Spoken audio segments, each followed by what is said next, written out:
नमस्कार साथियों, आप सभी का हमारे YouTube चैनल आरवी एंटरटेनमेंट में हार्दिक स्वागत है। उस पुलिस वाले की बातें सुनकर कबीर को लगा कि शायद नाइट शिफ्ट में कोई डरपोक इंसान नहीं चाहिए, इसलिए वो उसे पहले ही डराकर उसकी बहादुरी की परीक्षा ले लेना चाहता था, ताकि बाद में कोई पछतावा ना हो। कबीर ये सोच ही रहा था कि तभी वहां स्टेशन इंचार्ज मंजीत सिंह आ गए और उन्होंने कबीर से कहा, अरे सुनो, तुम तो नाइट शिफ्ट ले रहे हो ना? कबीर ने अपना सर हाँ में हिलाया। फिर तुम यहाँ क्या कर रहे हो? तुम्हारी ड्यूटी तो रात के 10 बजे से है। जाओ घर पर आराम करो, अच्छी नींद लेकर आना ताकि रात भर काम कर सको, मंजीत ने कबीर से कहा। स्टेशन इंचार्ज मंजीत सिंह अब कबीर की इज्जत करने लगे थे, क्योंकि उन्हें डरपोक लोग बिल्कुल पसंद नहीं थे और कबीर बिल्कुल निडर था। अगर कोई परेशानी आती है तो हमें उसका मुंह तोड़ जवाब देना चाहिए, वरना हम किस बात के पुलिस वाले। हर देश कानून से चलता है और कानून के ऊपर कौन हो सकता है। इसलिए अपना काम कानून के दायरे में करना, और किसी भी इंसान से परेशानी हो तो तुम उसे अरेस्ट कर सकते हो, मंजीत सिंह ने धीरे से कहा। कबीर ने स्टेशन इंचार्ज की बात पूरे ध्यान से सुना और कहा, जरूर सर, मैं शाम में आता हूं। इंचार्ज ने कबीर को हंसकर विदा किया। अब कबीर के पास पूरे दिन करने को कुछ नहीं था, तो उसने सोचा कि वो घर ही चला जाए। उसने मन ही मन घर जाकर एक्सरसाइज करने के बारे में सोच लिया था। अगर उसे MIB यानी कि मिलिट्री इंटेलिजेंस ब्यूरो में ज्वाइनिंग चाहिए तो उसे अपनी ताकत वापस से बढ़ानी ही होगी, क्योंकि मिलिट्री इंटेलिजेंस ब्यूरो ज्वाइन करने का उसके पास सिर्फ एक यही तरीका था। अपनी बिल्डिंग पहुंचने के बाद वो लिफ्ट से अपने फ्लोर पर उतर ही रहा था कि उसे एक बेहद खूबसूरत लड़की देखी। कोई और होता तो उसके मन में उस लड़की से बात करने की इच्छा जरूर होती, लेकिन कबीर उस तरीके का इंसान नहीं था। वो लड़की वहां किसी का इंतजार कर रही थी। कबीर ने उस पर ज्यादा ध्यान ना देते हुए अपने घर का दरवाजा खोलने के लिए चाबियां निकाली। वो गेट खोलने ही वाला था कि वो लड़की चिल्लाई, तो तुम ही हो वो शख्स जिसकी वजह से मुझे यहां से निकाला जा रहा है। कबीर को समझ नहीं आ रहा था कि आखिर वो कहना क्या चाहती थी। आप मुझसे बात कर रही हैं? कबीर ने कहा। लड़की ने गुस्से से कहा, तुम्हारे अलावा यहां है कौन? उतनी ही देर में वहां बिल्डिंग का मैनेजर भी पहुंच गया। वो लड़की मैनेजर को देखकर और बहस करने लगी। उस लड़की ने एक सफेद शर्ट और उसके साथ नीले रंग की जीन्स पहनी हुई थी। वो देखने में काफी कोमल और नाजुक सी दिख रही थी। कबीर ये सब सोच ही रहा था कि उस कोमल सी लड़की ने कबीर को धक्का देकर जमीन पर गिरा दिया। ये देखकर कबीर चौंक गया। उसने ये कभी नहीं सोचा था कि इतनी पतली और कोमल लड़की भी उस जैसे 6 फीट के आदमी को जमीन पर गिरा सकती है। जमीन पर पड़े पड़े ही कबीर ने सोचा कि अभी उसके लिए नीचे पड़े रहना ही सही है। उस लड़की ने जिस तरह से कबीर को जमीन पर गिराया था, वो बस पुलिस या आर्मी के लोग ही कर सकते थे।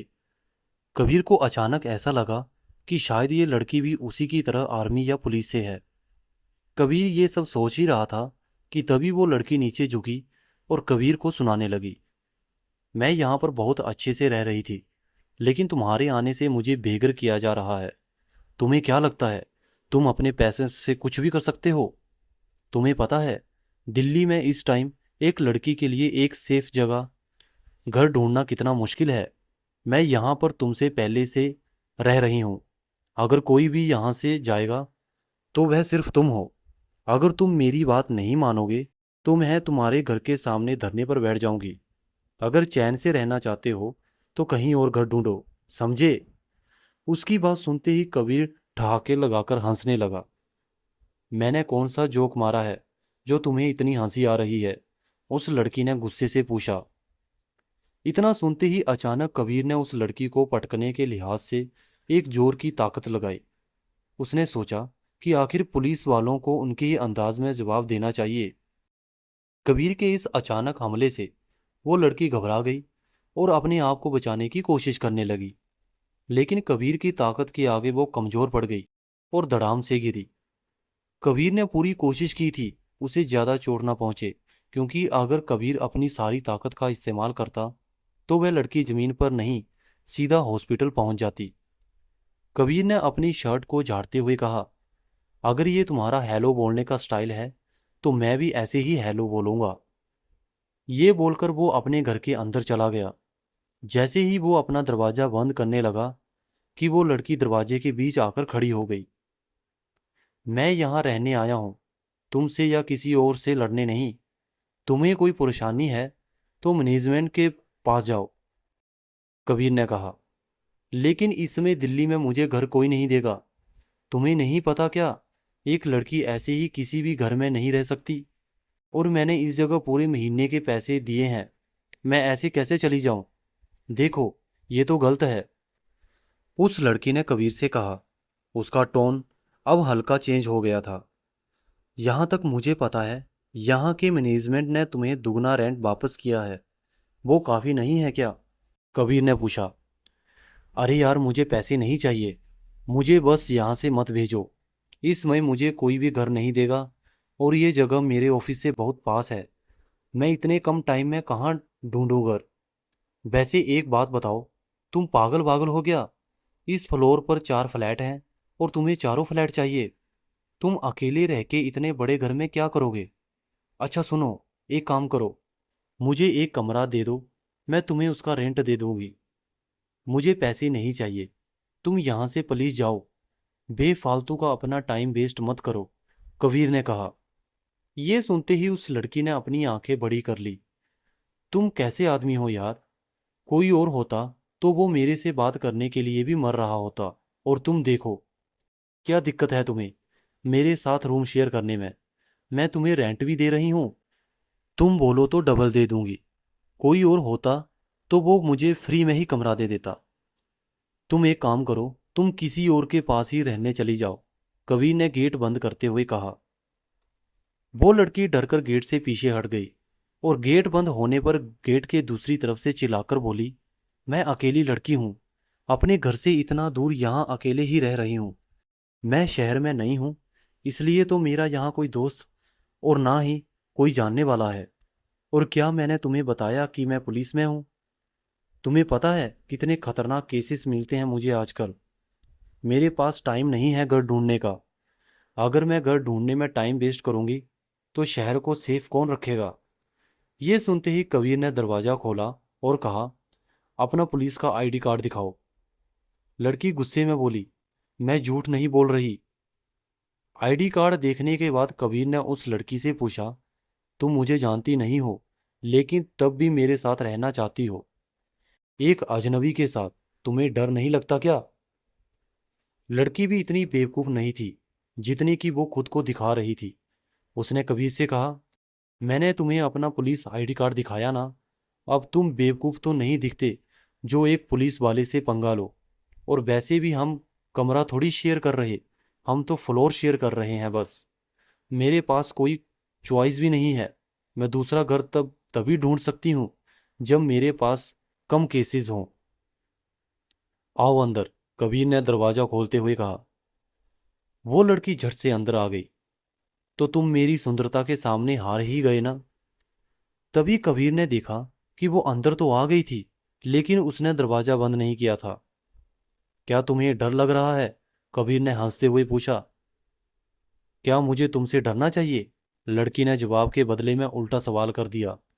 फिर कबीर ने उस लड़की से उसका नाम पूछा। प्रियंका सारन। और तुम? कबीर शेखावत।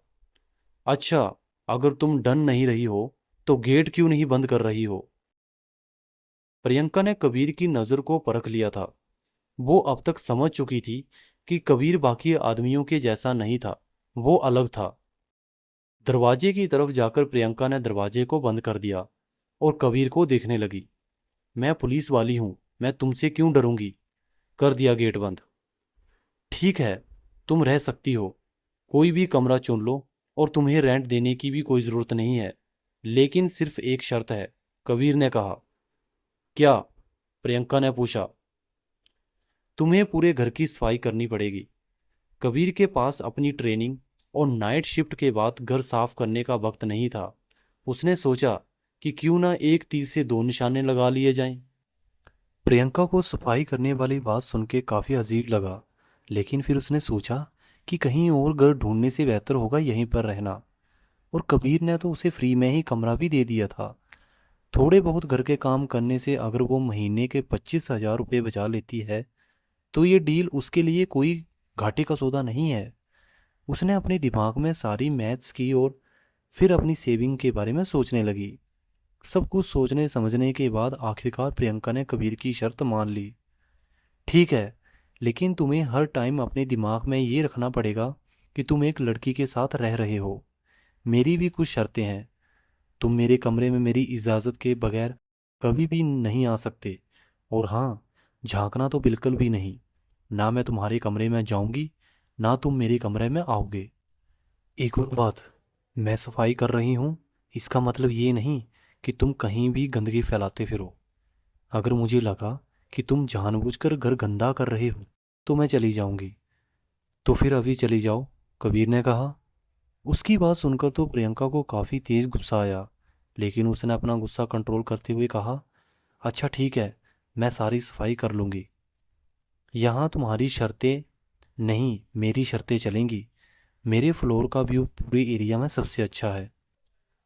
अगर मैं सिर्फ अपनी बालकनी भी लोगों को रेंट पर दूँ तो उससे भी बहुत पैसे कमा सकता हूँ। और यहाँ तो मैं तुमसे एक पैसा भी नहीं ले रहा हूँ, बस थोड़ी सी सफाई ही तो तुम्हें करनी है। ये क्या बहुत मुश्किल है? लेकिन मैं तुम्हारी कामवाली नहीं हूँ। अगर मैं फ्री में कमरा ले रही हूँ तो तुम भी तो फ्री में काम वाली ले रहे हो। और तुम तो पढ़े लिखे आदमी हो यार, क्यों मेरे जैसी लड़की के लिए दिक्कतें खड़ी कर रहे हो? प्रियंका ने कबीर से कहा। सुनो मैडम, ये रूल्स तुम सेट करना चाह रही थी, मैं नहीं, कबीर ने कहा। हाँ, लेकिन रूल्स भी तो जरूरी हैं। हम दोनों ही एक दूसरे को नहीं जानते, इसलिए मेरी और तुम्हारी दोनों की सेफ्टी के लिए रूल्स का होना बहुत जरूरी है। प्रियंका ने जवाब दिया। तुम्हें मेरे से कोई खतरा नहीं है। तुमने तो देख ही लिया कि मैं बाकी लड़कों जैसा चीप नहीं हूँ। तुमने तो पूरा ट्राई किया था कि मुझे अपनी शक्ल दिखाकर सारे काम करवा लो, और जब वो बात नहीं बनी तो तुमने मेरे से लड़ना चाहा। फिर भी तुम्हारी बात नहीं बनी तो अब तुम अबला नारी बन रही हो। एक बात बता दूं, मैं तुमसे भी ज़्यादा सुंदर लड़कियां देखी हैं, और मुझे वो भी कुछ खास नहीं लगी। इसलिए तुम्हें चिंता करने की कोई ज़रूरत नहीं है। मेरा तुम में कोई इंटरेस्ट नहीं है। कबीर के पास इन सब चीज़ों के लिए समय नहीं था। उसका गोल सेट था, मिलिट्री इंटेलिजेंस ब्यूरो में ज्वाइनिंग। अब उसका सिर्फ यही एक लक्ष्य था। लेकिन प्रियंका, जिसे अपने चेहरे और सुंदरता पर काफ़ी घमंड था, उसे ये सारी बातें अच्छी नहीं लगी। उसके साथ ऐसा पहली बार हो रहा था, लेकिन अब यहाँ उसके पास कोई और रास्ता भी नहीं था। ओ हेलो, तुम्हारी दिक्कत क्या है? एक बेचारी लड़की को इस तरीके से तंग कर रहे हो? प्रियंका ने भोली सी शक्ल बनाते हुए कबीर से कहा। भोली? और तुम? क्या मजाक है? ये सुनकर तो कबीर अपनी हंसी रोक ही नहीं पा रहा था। कोई भी भोली लड़की ऐसे मेरे जैसे लंबे चौड़े मर्द को जमीन पर नहीं गिरा सकती, और ना ही एक भोली लड़की पुलिस डिपार्टमेंट में क्रिमिनल टीम की हेड हो सकती है। प्रियंका को विश्वास नहीं हो रहा था कि कबीर ने कुछ ही सेकंड्स में उसके आईडी कार्ड से उसकी पोस्ट भी देख ली थी। हाँ, दूसरों के लिए मैं पुलिस वाली हो सकती हूँ, लेकिन जिसने खुद मुझे जमीन पर गिरा दिया हो उसके सामने तो मैं भोली लड़की ही हुई ना, प्रियंका ने कहा। कबीर उसकी बात में बिल्कुल भी इंटरेस्टेड नहीं था। उसने प्रियंका से कहा, जो भी है, फालतू की बातें मत करो। सफाई का काम करना है तो करो, वरना यहाँ से दफा हो जाओ। तुम इंसान ही खराब हो, प्रियंका ने धीमी आवाज में कहा। फिर उसने अपना सामान उठाया और गेट की तरफ चलने लगी। अंदर ही अंदर वो चाहती थी कि कबीर उसे रोक ले, लेकिन वो जैसे जैसे गेट के पास जा रही थी, ऐसा होने के चांसेस ना के बराबर लग रहे थे। आखिरकार प्रियंका ने रुकने का मन बना ही लिया। वो मुड़ी और जमीन पर अपना सारा सामान रख दिया।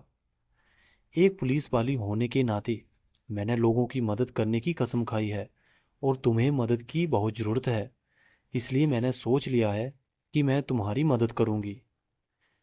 इसके बाद प्रियंका सामान लेकर अपने कमरे में गई और सारे सामान को एक जगह लगाने लगी। कुछ देर बाद उसने अपना बेड भी तैयार कर लिया था। उधर कबीर अभी राहत की सांस ले ही रहा था कि उसे दरवाजा के बाहर लड़ाई की आवाज सुनाई दी।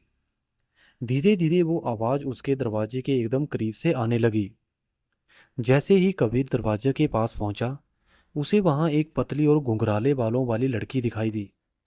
कबीर की नज़र उसकी पलकों से होती हुई उसकी आंखों तक पहुंच गई।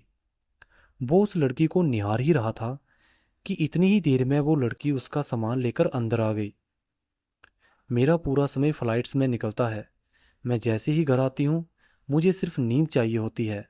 और देखो, ये मैनेजर चाहता है कि मैं अपना खाली समय घर ढूंढने में निकालूं। ये लो अपने पैसे अपने पास, मुझे पैसे नहीं, मेरा घर चाहिए। इतना कहकर वो लड़की सीधा अंदर आ गई। उस लड़की ने कबीर को कुछ कहने या बोलने का मौका ही नहीं दिया। जैसे ही कबीर कुछ बोलता, मैनेजर उससे माफी मांगने लगता। कुछ देर तक ये ड्रामा चलने के बाद आखिर में कबीर ने हैरान होकर पूछा, यहाँ चल क्या रहा है? सर, मैं आपको बताना भूल गया था कि मैं 4 में से 2 किराएदार यहाँ से जाने को राजी नहीं हुए। मुझे लगा था कि मैं उन्हें मना लूँगा, लेकिन वो दोनों कोई भी बात सुनने को राजी ही नहीं है। एक किराएदार पुलिस वाली है और दूसरी एयर होस्टेस। लेकिन जिस तरीके की वो कार चलाती है, उस हिसाब से उसकी नौकरी सिर्फ शौक के लिए है। मेरे बॉस ने भी उनको मनाने की बहुत कोशिश की, लेकिन वो मानने को तैयार ही नहीं हुई, मैनेजर ने कहा। मैनेजर की बात सुनकर कबीर को बहुत गुस्सा आ गया, लेकिन उसकी रोती सूरत देखकर उसने कुछ नहीं कहा। कबीर 4 फ्लैट इसलिए चाहता था ताकि उसके पास अपनी ट्रेनिंग के लिए ज़्यादा जगह हो, लेकिन इस समय उसका और बहस करने का मन बिल्कुल नहीं था। प्रियंका, जो कि अपना कमरा सजा रही थी, अभी भी दूसरी लड़की के आने से अनजान थी। आज का लंच मेरी तरफ से, तुमने मुझे यहाँ रहने दिया उसके लिए, प्रियंका ने अपने कमरे से निकलते ही कहा। कबीर ने हंसकर जवाब दिया, क्यों, तुम्हें खाना बनाना नहीं आता? कबीर की बात सुनकर प्रियंका हैरान रह गई। कबीर ने फिर से उसकी चालाकी पकड़ ली थी। तुम्हारी कोई गर्लफ्रेंड नहीं है क्या? प्रियंका ने कबीर से पूछा। नहीं, कबीर ने जवाब दिया। बॉयफ्रेंड? हा हा हा, मजाक कर रही हूँ। चलो फिर लंच पर चलें। मुझे इतनी बहस करने के बाद बहुत भूख लग रही है। कबीर ने सोचा कि बाहर जाकर खाना खाना सही रहेगा।